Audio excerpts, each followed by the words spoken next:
Guys, Pastor John here again, and this is the next video in my testimony.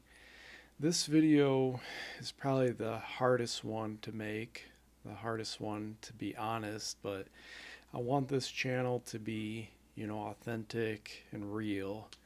And I think what I'm going to talk about is a common problem for a lot of men.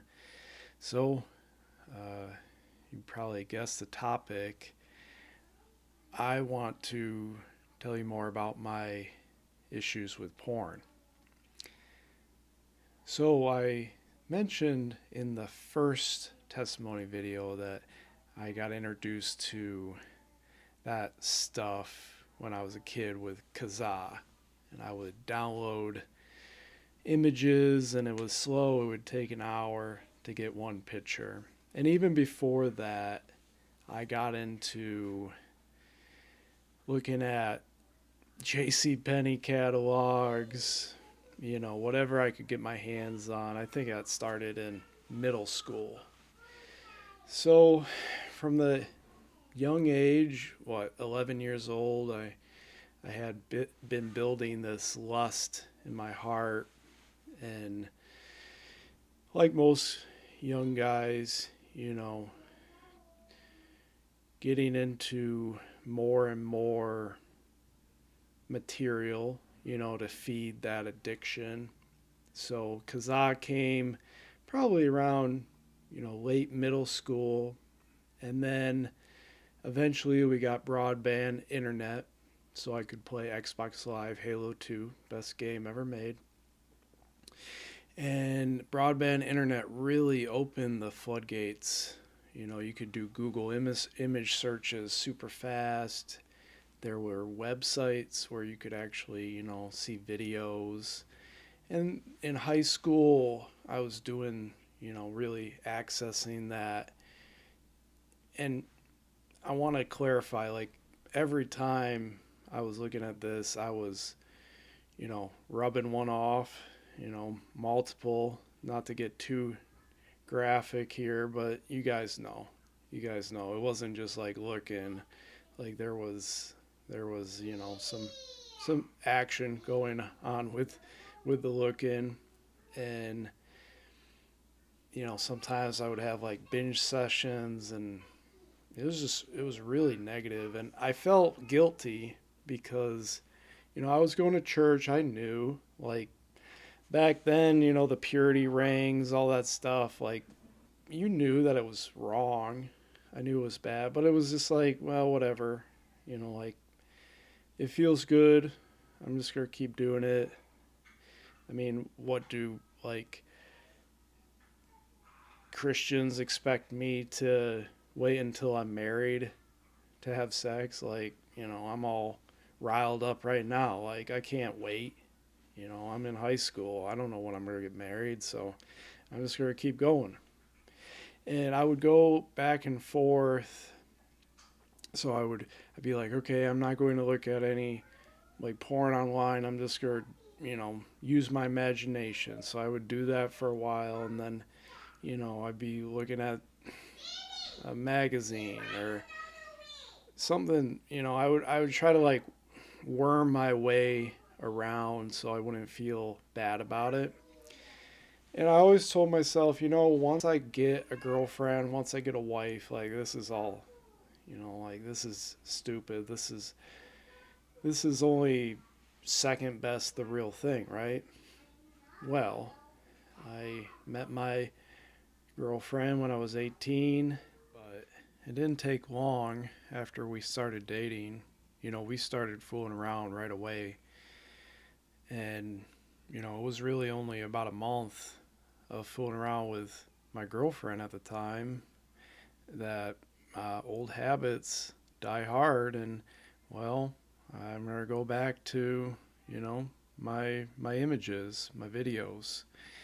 And, college continued doing that. And then when I got married, I was like, okay, I'm done. And I'm not going to look at it anymore. Well, I got married, and it took me about a month, and I was like, well, I'm gonna do it because it's not a big deal.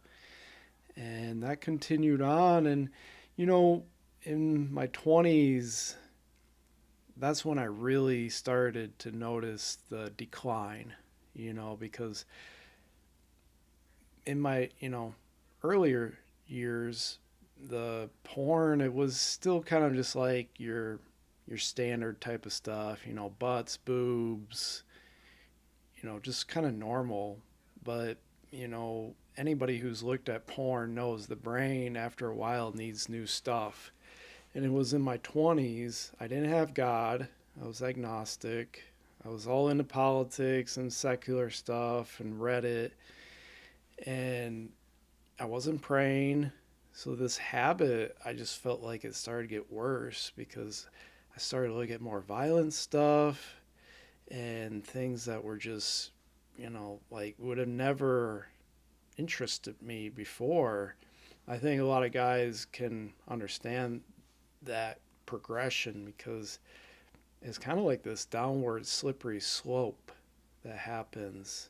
And you don't plan on it happening, it just happens. So, I'm going through my 20s and I'm noticing like when I'm having sex with my wife, like these images are in my mind. I can't get aroused unless I'm like somehow fantasizing about these porn situations. And I realized like I had messed my brain up so bad that it was even affecting when I was sleeping with my wife. So this is continuing, right? It's not done. And one night, one night in particular,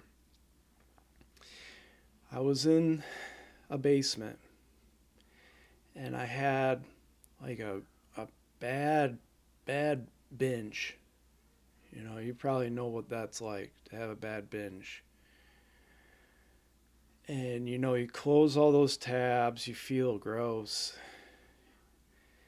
And I had all these thoughts in my head like, John, off yourself, off yourself. And I know YouTube doesn't like the you to say like the actual word, they'll flag it, but you know what I'm saying. It was like this voice that was like, just end it, just end it, John. And it was like it was something that was inside of me, and I had noticed that these voices had been happening more and more, especially in my mid to late 20s. Like I had all this anxiety, I had these evil thoughts. It was getting bad, and that night it was just like the climax, no pun intended, with the binge and then these voices in my head. I mean, I'm telling you, it wasn't it wasn't like my subconscious or my own thoughts. It was like a different person, and it freaked me out. It scared me so much that I remember it to this day. And I bet if you're listening to this, you might have something similar that happened to you. And to me, it kind of was a wake up call. To me, it was like there's something out there. There's something more to this spiritual stuff than just, utilitarian, like you do you. If it helps, it helps. But for me, at that time, I didn't really.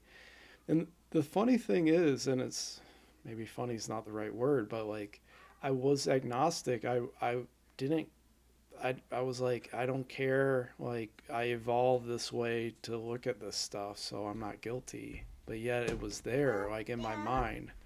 So that's my daughter wanting some food. So I'm going to end this testimony and we'll continue on. Thanks, guys. God bless. Love you.